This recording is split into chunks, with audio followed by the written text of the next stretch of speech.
I mean, how long has it been since we've talked like this? Forever. We talk, but... Yeah. There are not nearly as many lights usually. No, not usually.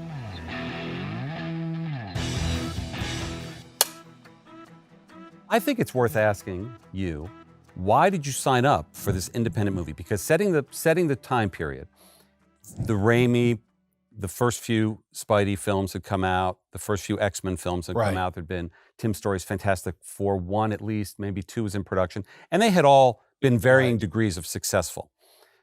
We then became Marvel Studios, got our own financing, and Iron Man was the first independent movie.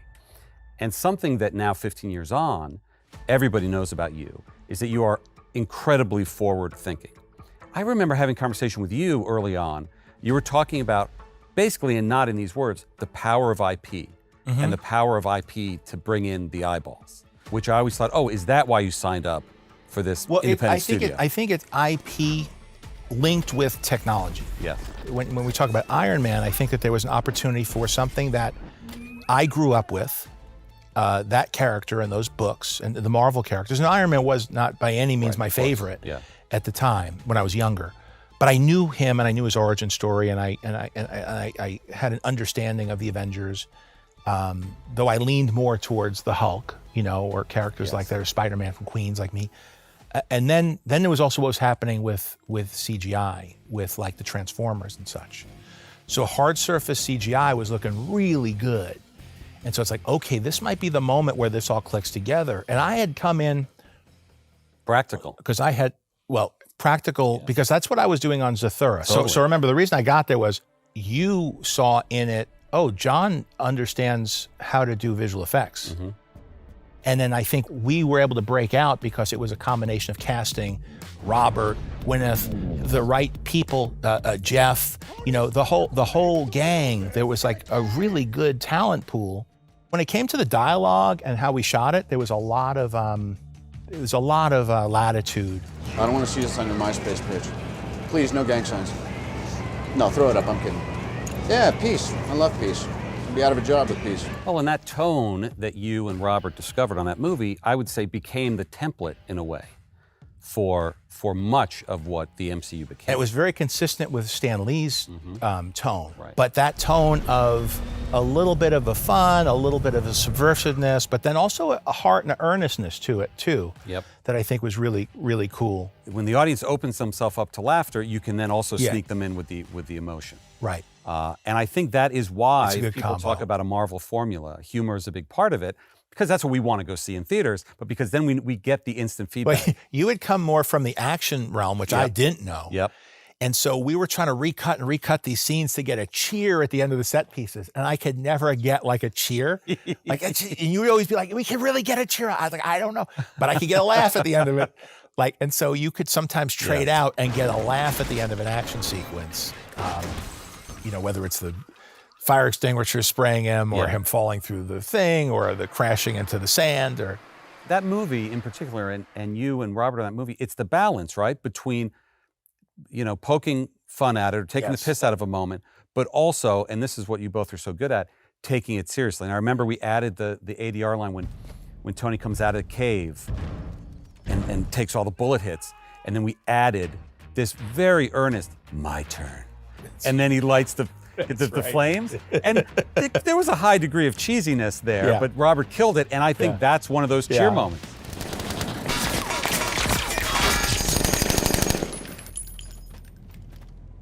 My turn.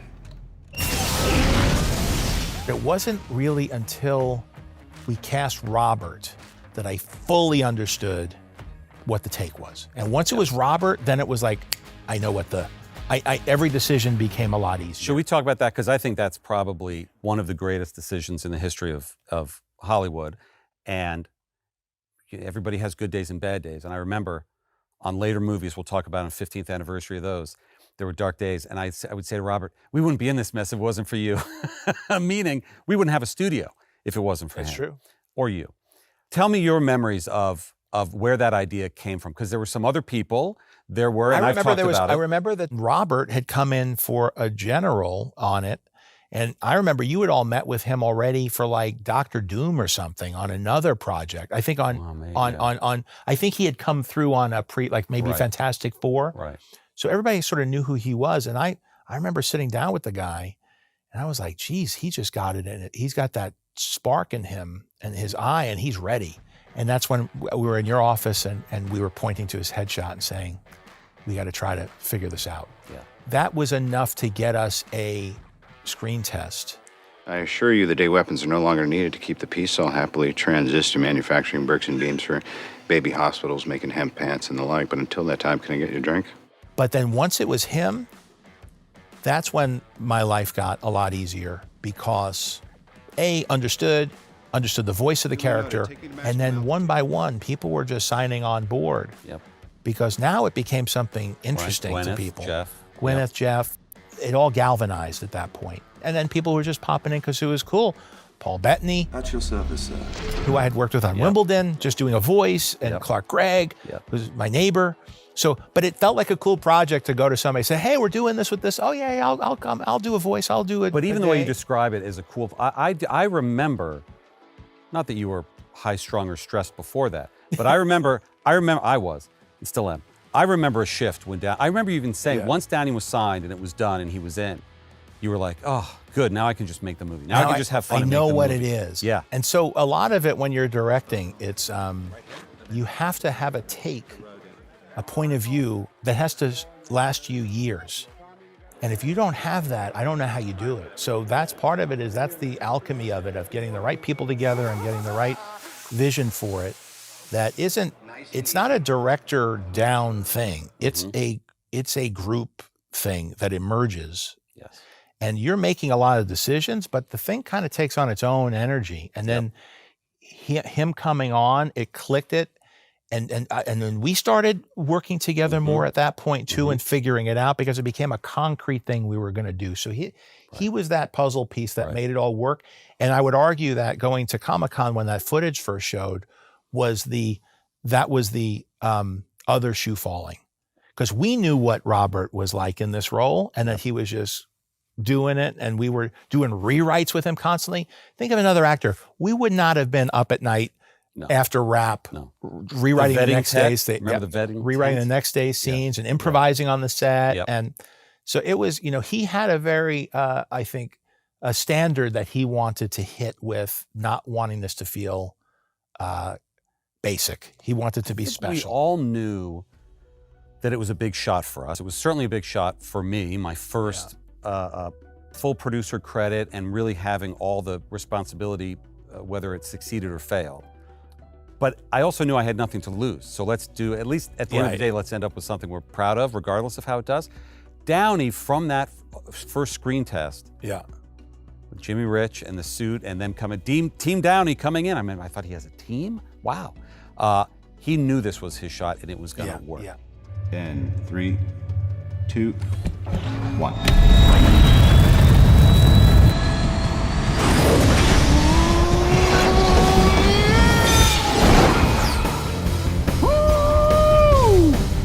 I'm curious about your memories of opening weekend.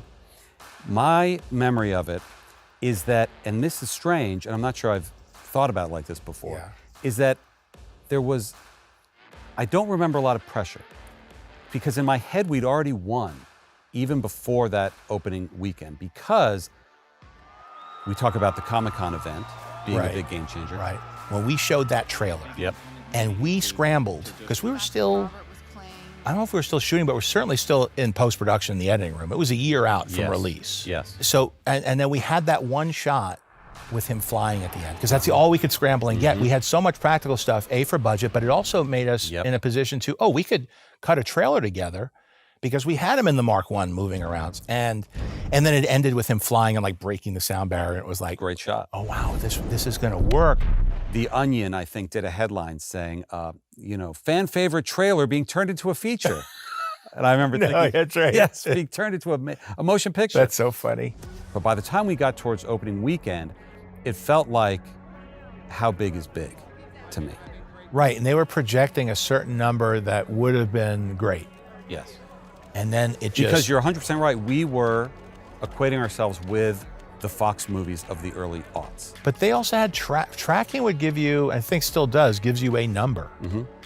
And A range. Are we going to hit that That's right. number-ish? And then it outperformed that. Yes. And we were all together because it was a different, I don't know, somehow you'd have to get the numbers from, maybe it's still the same way. You get the numbers from the studio. Yes. So there's like a number you're calling or somebody's filling you in. That's right. And so we were all together having dinner, Yep. and then we were going to go to the theaters Mm-hmm. and sneak into the back of the theaters. So we were together before the night shows in West Coast, and we were getting the numbers from the East Coast. Exactly. And I remember you gifted me the Star Wars book when we were up at Skywalker Ranch doing post-production, mixing it, which was a compendium of interviews that were done before the film came out. And the uncertainty that was in the press notes from the people who were being interviewed before they knew whether people would click with Star Wars or not. Yep. Was really inspiring to me because there we were, not knowing that it could go either way. But I remember we were getting the numbers, and we were there at Giorgio's, Mm-hmm. and somebody had booked a back room, and we were Yes. there with all the people who made it and Yep. and some of the cast. Yep. And Robert was just, every time that the call was made and the number kept going up, he was like, "It's going to hit 100." He was like, "It's going to hit 100." I'm like, "Oh God, why are you jinxing it?" I'm just happy if it hits whatever it was supposed to hit. What it was supposed to hit, I forget. But it was more than what we had projected what it was going to end up being. That was my memory, is that even the low end of projections Yeah. for opening weekend was higher than we would have, was amazing. Would have been amazing 2 years before when we'd started it. The only thing I remember for sure is that no matter how good it was doing, I never felt like high-fiving like we won Mm-hmm. a softball, game. Yes. It felt like relief. Yeah. It felt like, okay, we didn't mess up. Like, people like it. And then by the time and then the part that I liked, wasn't the numbers. It was when we went to the theaters and we would see it play. Mm-hmm. Because that was the type of movie, it's a fun type to go to because people cheer. Yep.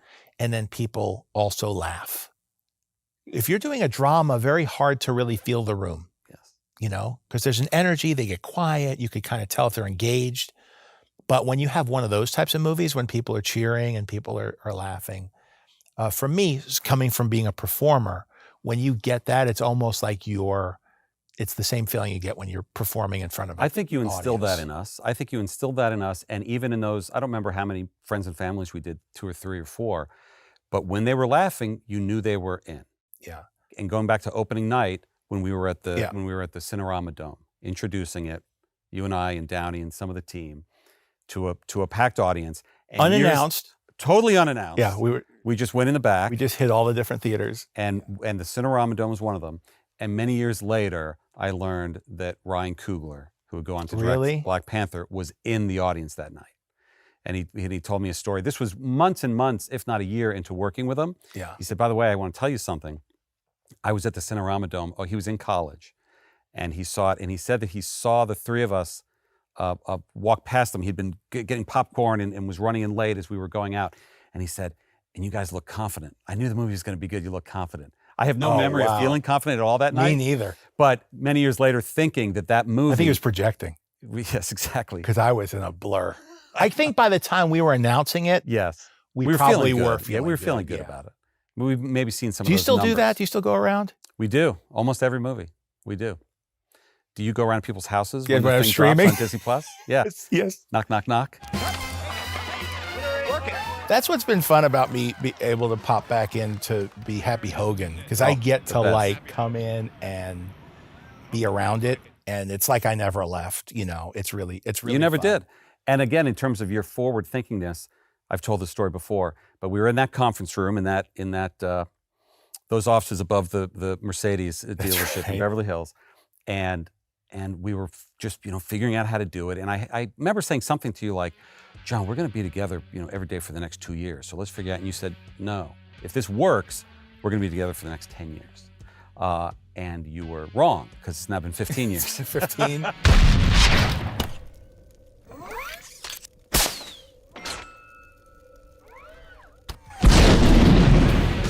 I knew with like Guardians, that's when I was like, oh, this isn't just building off the momentum of what we did. There's new stuff unfolding. Yeah, and Guardians then, was a big Black one for Panther that. was another huge one like that. And by the way, Avengers at all that step up from what we were doing was grounded in headlines, reality, to now we're gonna figure out a way to bring in these other heroes from the books that don't fit into the tech genre. Or I guess it technically does, but it's from other technology from other worlds. So when you got into Thor, it's still tech, but it's otherworldly tech. Well, and it was Coulson who allowed a little connectivity between those things. And of course Sam. Yeah. You know, so you had those those glue characters who were good glue characters, and lucky that we. And you described Nick Fury early on, because of course in Iron Man 1 he was just the tag. Yeah, that was like an Easter egg, basically. Totally. Hey, let's get the guy who, the artists were drawing him. Yes, we're drawing Sam Jackson. That's a great little tip of the cap. Yes. Well, you then described him, as we were going forward, as Gandalf. That he would appear when needed with answers, and I always thought that was a very smart idea for Fury. We had good instincts to have, like in Iron Man 2, the map behind him show Wakanda, to show, and fans were starting to look and see, and then you ended up paying all that stuff off.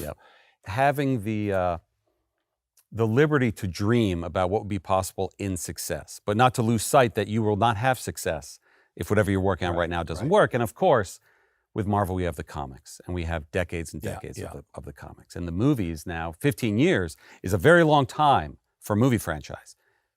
For the history of Marvel Comics, it's not entirely that long.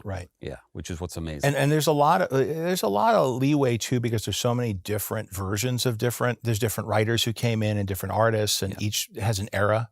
So there's a lot to draw from, but it also puts a lot of responsibility on the team, whether it's the writers, directors, producers, who are trying to figure out how to make all of this align in a way that's palatable to a movie audience. And then it's also like you have two movie audiences, because you got the casual movie audience that just wants to come and have a good time. And you still have to make it fun for them, or somebody new, next generation. Then you have the people who know it better than you do. And how do you make it work for both? And that's a very tricky.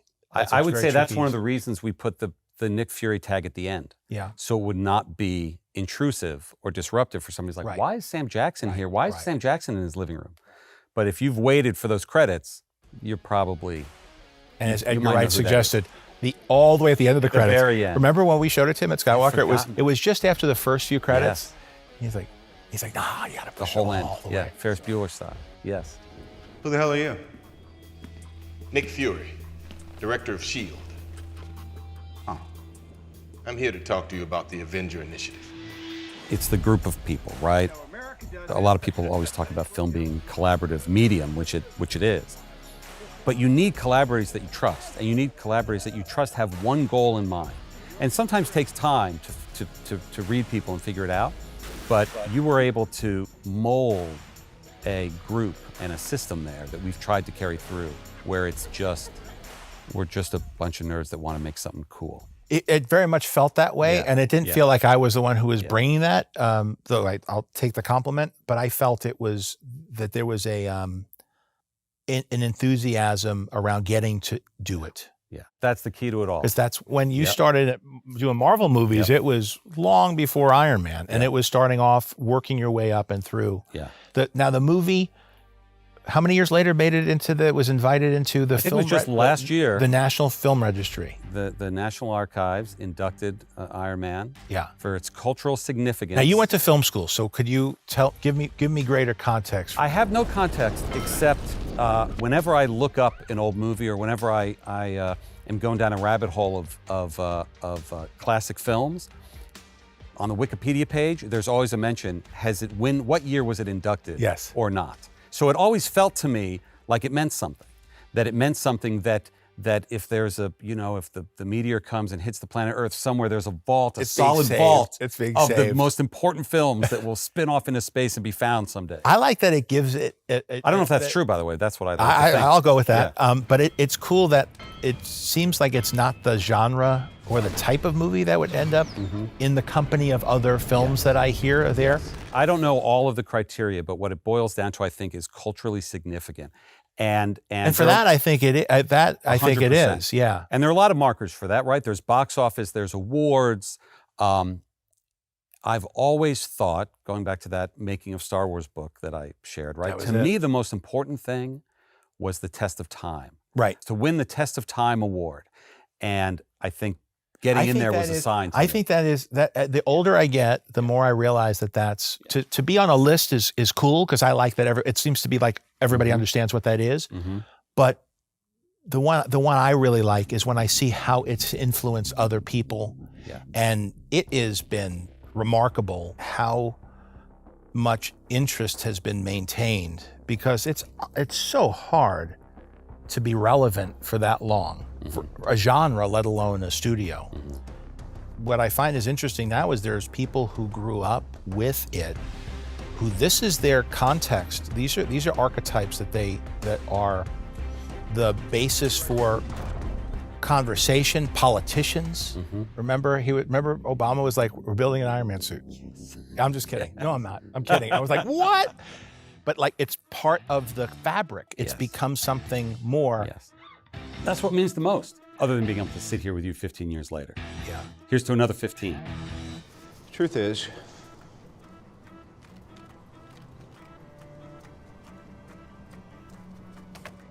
I am Iron Man.